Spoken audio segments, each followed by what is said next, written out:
Welcome, everyone, to Stadium Journey Obstructed Views, the show where a couple of guys in a couple of countries have a couple of beers and discuss a stadium somewhere in the world and their experiences there. I'm Paul. And I'm Dave. And we're happy to be with you here tonight. Before we get started, please do us a favor. Make sure to subscribe to the Stadium Journey YouTube channel, like the video, and leave some comments if you feel so inclined. The official Stadium Journey review of today's venue can be found at stadiumjourney.com or simply click on the link that can be found in the comments below. So let's get started. Dave, what are you drinking today? So today I went to it's kind of a microbrewery, I guess, but it's a little bit bigger. I'd heard of this before, and I definitely didn't go to this place to get this beer. So found in the LCBO from the home of Santa's Village in Bracebridge, Ontario, I have a Muskoka, because Bracebridge is part of the Muskoka area. Muskoka cream ale. So yeah, pretty good. One of my absolute favorites is a cream ale from a place in Guelph. And there aren't too many places that I find actually make a cream ale or a good cream ale. So this one's right there. A little heavier than a lager, but definitely not on the real heavy side. Not too hoppy and bitter. It's right there. What do you got? All right, I'm taking a cream ales. And in the States, if you're around my age, the only cream ale back when in the day was like the Genesee cream ale. And I guess, I tried that when I was a teenager, and I guess I have not tried the cream ale since. So let's see. So we're recording this in the month of September. So of course, September, Oktoberfest is right around the corner. And my father-in-law now has watched a bunch of our Obstructed Views, and my father-in-law is one of those very thoughtful, all the time kind of people. So he went on a trip. Him and my mother-in-law went up on a trip, stopped somewhere in Stowe, Vermont, and now instead of trying to find me random pieces of sports memorabilia, they're finding me random craft beers. So they came back with an Oktoberfest lager. I've got a new camera here, so I'm trying to figure out the light here. From Von Trapp Brewing in Stowe, Vermont. So really nice. I like Oktoberfest beers. I like the German style. So that's what I'm drinking today. If you were visiting today's destination, you might be drinking a Cluster Truck IPA from Finnegan's Brew Company, because today we're talking about Target Field, the home of the Minnesota Twins. Before we dive in, let's take a look at the stadium vitals.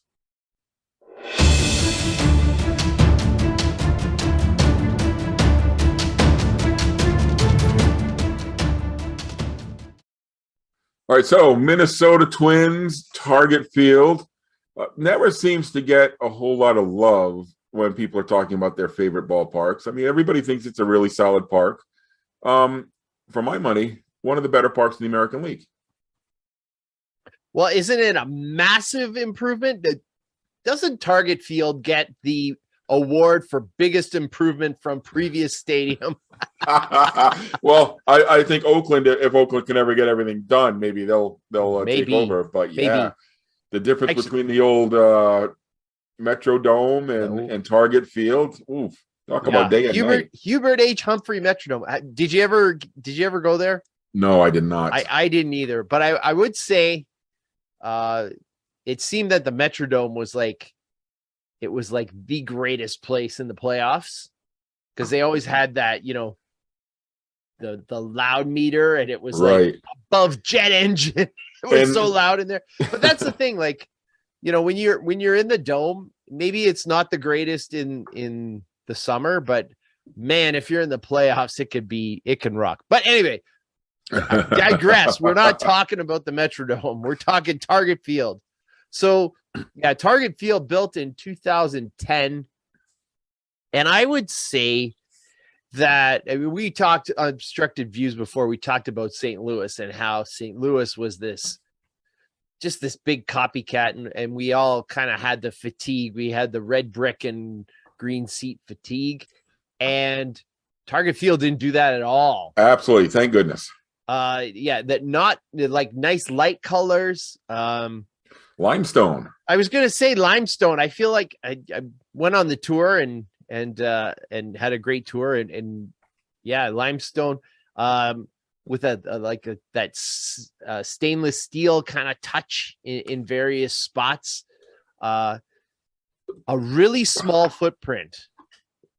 And you really notice it when you're in, because it's probably one of the steeper parks if you're in up among absolutely the plebeians, like those of us who like to travel a lot and want to go to more than one game. Right. We don't shell out for the $100 tickets. We'll get the upper deck. Sit in the upper deck and go twice. Yeah, exactly. Yeah. And parts of the concourse will remind you of the small footprint as well, like especially out in the in right center field. It's can be quite narrow in spots. Yeah. And if you look from the sky, you got that right field. It looks like really short, like a Yankee Stadium or a Fenway Park or whatever. And you got the highway right there, and just boom, on barely the other side there, you got the Target Center. So there wasn't a ton of room. It was definitely one of those things where they wanted it in this spot and they were going to make it work in this spot.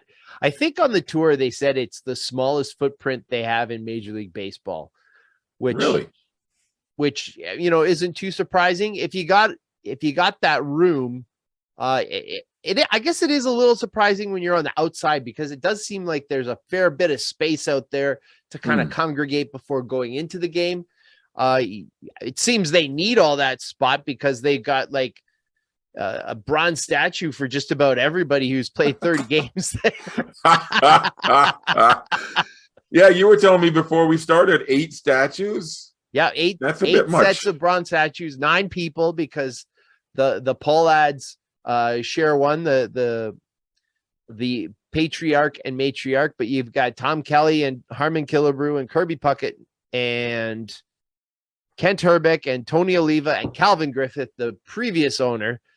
So wow, I want to say that both sets of owners kind of like had a save the Twins moment.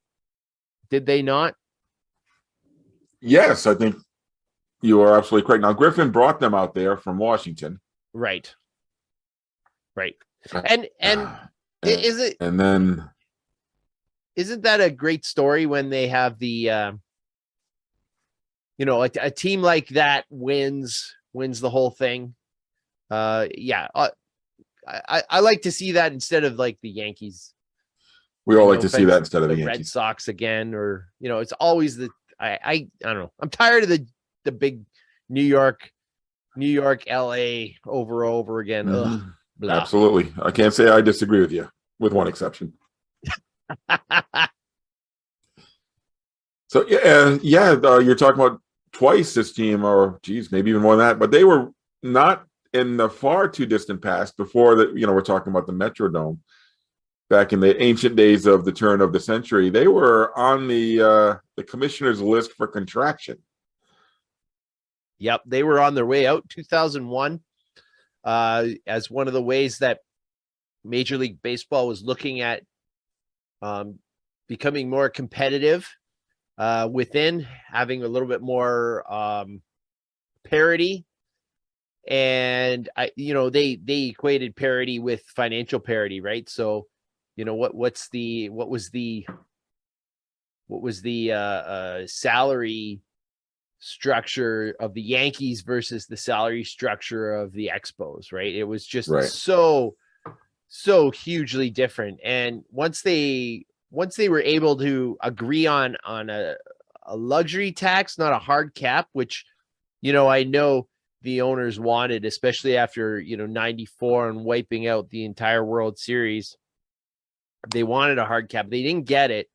But I think it's fair to say that by keeping both franchises, well, I mean, they did a couple things that were good. Number one, Target Field is a direct result of Let's Save the Twins movement. Save the Twins. And I don't know if you remember this, when you're negotiating with the governor of Minnesota in 2001, you better be darn good, because not only are you negotiating against a celebrity, you're negotiating against a former Navy SEAL and a former professional wrestler in Governor Jesse Ventura, who is a fairly staunch conservative. He was an independent, but was not one who was known for wanting to hand out big dollars to professional Right. teams. And then, a celebrity that didn't turn out to be a huge mistake in electing him. So, I mean, but I digress. No, I agree. It probably one of the better elections, I guess. As far as celebrities go, yeah. Yeah. But I guess the other thing then is that there was some parity. They did get a team back in Washington, of course, with the Expos having to make that move. A fabulous independent book that I read on the whole contraction phenomenon in like basically 2 years. It seemed like it lasted forever, but it was really just 2 years that they were talking. But yeah, Minnesota was out, and they had their save the team moment. It's funny because now they're talking about expanding to 32 teams. So yeah. And it's also funny to think of Minnesota, Minneapolis as a small market team because it's one of the bigger cities in the country. I don't think people really realize that, at least in the top 10 anyway. Yeah, and I think Minnesota suffers from a little weather fatigue, right? And maybe hockey is not a prime example, but basketball, football, baseball, harder to get free agents to head there. Absolutely. But the weather, I mean, you can't. The weather's real. The weather, right? So I mean, I can't imagine going to Target. I've gone to Target Field twice, and both have been in the summer, July and August. Yep. I can't imagine being there for an April game. No doubt. Or if they made a deep playoff run late October at night or November, ooh, no, thank you. Yeah, and they haven't done that yet, right? Not here. Yeah, but Minnesota, as a city, if you're visiting Minnesota, great city to visit, lots to do. Minnesota, the city, Minneapolis, the city of Minnesota. Did I just say that? Yeah. Yeah. So often we do that, right? Minnesota. Yeah. Oh yeah, it's just one city. Yeah, it's a pretty damn big state. As someone who grew up in Rhode Island. Yeah. So lots to do. A great art scene in Minneapolis and St. Paul, and a great food scene. Man, I ate like a king. Saw some great sights. There are things right close to Target Field. You think of the legendary Fifth Avenue Club, where Prince really cut his teeth and got his start, and so many other acts. Any act that comes through the city, they'll hit Fifth Avenue, which is only like 2 blocks from the ballpark. You got the outdoor sculpture garden, which, when we do a trip, we like to do more than just see a game. Pam and I will like to try out the local food, and if there's anything interesting to do, we checked out the sculpture garden. There's some great things. You might know the famous spoon and cherry statue that is sitting right there outdoors, and actually there's a little ballpark right next to the sculpture garden. It's a pretty neat place. Okay. And those are just a couple of things. Well, my children were a little younger when we went, so the art scene was not really their thing, but we did Mall of America down to where the old park was, the old park. Yep. And definitely hit the Mall of America. And of course, if you hit the Mall of America, you got to go and see the Harmon Killebrew seat, right? Which I guess signifies a home run that he hit. I don't fully understand how it was the longest home run. Okay, because it's like way up there. It's up on. It was either the longest or the 500th, one or the other. But yeah, it's right in there in the amusement park. Yeah, and it's strange. It's kind of hard to, it's hard to get your bearings when you're in this amusement park with all these kids running around and everything. But yeah, if you look way up, you can actually stand at home plate too. Home plate is right by the SpongeBob ride. Okay. SpongeBob next time, SpongeBob Ferris wheel. I think it's either a Ferris wheel or a roller coaster. But if you stand there, they've got the home plate from Memorial Stadium. Was it Memorial Stadium? What was it called? Was it Metropolitan Stadium? Yes. Sorry, I apologize, folks. Metropolitan Stadium. You can stand there, and if you look out in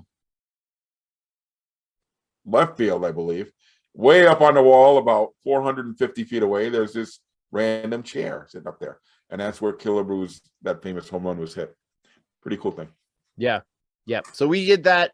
And then we had to, this was totally lost on my children. They totally didn't get it, but I had to do it anyway. We had to go get a picture with the Mary Tyler Moore statue. And yes. They did not get it at all. It made no sense to them whatsoever. But we just went and did the same exact thing.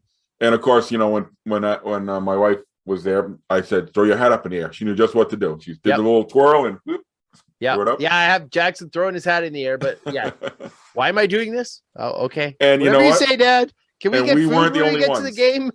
there were other people doing the exact same thing. So yeah. Yeah, absolutely, absolutely. But yeah, there's a ton of there are a ton of restaurants just like 3 feet, 4 feet away. I mean, one that we have gone to a couple times called Hell's Kitchen is really kind of funky. It's below a major something or other. It's kind of one of those basement kind of places, and clearly they specialize in musical acts. Later, they have this stage all up there and everything, but the food is amazing. So went there a couple times. Yeah, I did the tour. The light rail there is pretty wild. I've always been able to stay there like about 3 blocks away or 4 blocks away. There's a Best Western there. So we always kind of stayed and walked as opposed to driving or taking transit or whatever. But after being in St. Paul and knowing how easy the transit was to get, to the soccer stadium, and that transit goes right from one end of St. Paul to kind of the other end of Minneapolis. Nice. So it's a nice, quick, well, relatively quick, I guess. Simple trip. But yeah, I mean, Minnesota, I really enjoyed it. It was surprising. I went there kind of after St. Louis and I had done Colorado, and it was like, okay, and red brick again and again. And it was for me, it was really a breath of fresh air. Even a little thing like on the ledges in the outfield, they have flower boxes. Yeah, they do. Just kind of little thing. I feel like the reintroduction of the classic Twins logo came with the stadium, where they've got the big kind of Twins, the logo with the from the 60s with Minnie and Paul. Yeah, with the 2 guys shaking hands over the river, and the silhouette of the state and the outside. And that's kind of their big, we've talked about stadiums have their big, this is their thing, and this is kind of their thing. I was going to say they could have put a bunch of bleachers up, and if they had that neon sign with Minnie and Paul on it, I would have been happy. So you're absolutely right. And there's a lot of little touches to their history. Like you said, they really pay homage to their history very well there. They've got all the statues on the outside. If you come in, we came in, I don't know which side of the stadium this is. It's not the right field gate, because the right field entrance by Target Center has a big open area where you can hang out and play cornhole, and there's a big like artificial turf area, and there's a sign that says Twins, great for your photo ops. We came in a little bit closer to first base, so a little bit farther down. So we came in where Rod Carew statue is. They have little pennants all along the railing to the entryway with all kinds of all-star Twins players from throughout their history. I mean, guys you wouldn't think of, not just the guys like Carew and Bucket and Herbeck, guys like Greg Gagne, who played on the 2 World Series teams, all kinds of guys like that. And you think of a guy, Lyman Bostock, guys like that from all throughout their history. They've all got their own little flag, so they do a great job, showcasing their history there. And they've got a huge team store. I mean, all the stuff you want. They got a little train that goes around the concourse. I don't know if you saw the train, but that was packed with kids. We went there on a Monday night, but it was still a good crowd. Got to spread out a little bit, but the train was running, packed with kids. The right field plaza was packed, so it's a nice festive kind of atmosphere. And they've got the and I don't know if this was from an all-star game, because I think I've got this right, that he's from Minnesota. They have the it's either a Charlie Brown or a Snoopy all decked out in Minnesota Twin stuff, because I think Charles Schultz is from Minnesota, wasn't he? He settled in California, but he was originally from Minnesota. Okay. Yes, not far from the Twin Cities, if I remember correctly. And they do a wonderful job with a lot of murals kind of outside. There doesn't seem to be a lot of wasted space, and maybe that's what you take away from the whole thing. I mean, they don't have a lot of space, and they don't waste any of it. And there's some unique seating areas. They got the double deck bleachers in left field. The first time I went, we started out in the upper deck in left field. We moved because it was not a big crowd, so we moved around a little bit. Like you said, the upper deck very steep, so you're on top of the action, almost literally. Comfortable seats, no obstruction, so it's really nice no matter where you go. They've got also the the grandstand out there in right field too, a little bandbox kind of thing out there. So a lot of different options. Right. And a great tour. If you get the option, go do the tour. I mean, I enjoy almost all the ballpark tours that I've been on, but yeah, Minnesota was one of the better ones for sure. Haven't done that one. The one tour I was disappointed in was Fenway Park, to be honest with you. But otherwise, I thought you haven't done the Rogers Center tour then. That one was really bad. So yeah, that's Minnesota. We're glad they're not contracted because, geez, what a nice ballpark. And like Dave said, if you're sick of the red brick and green seat ballpark, check out Minnesota. You will be very happy you did.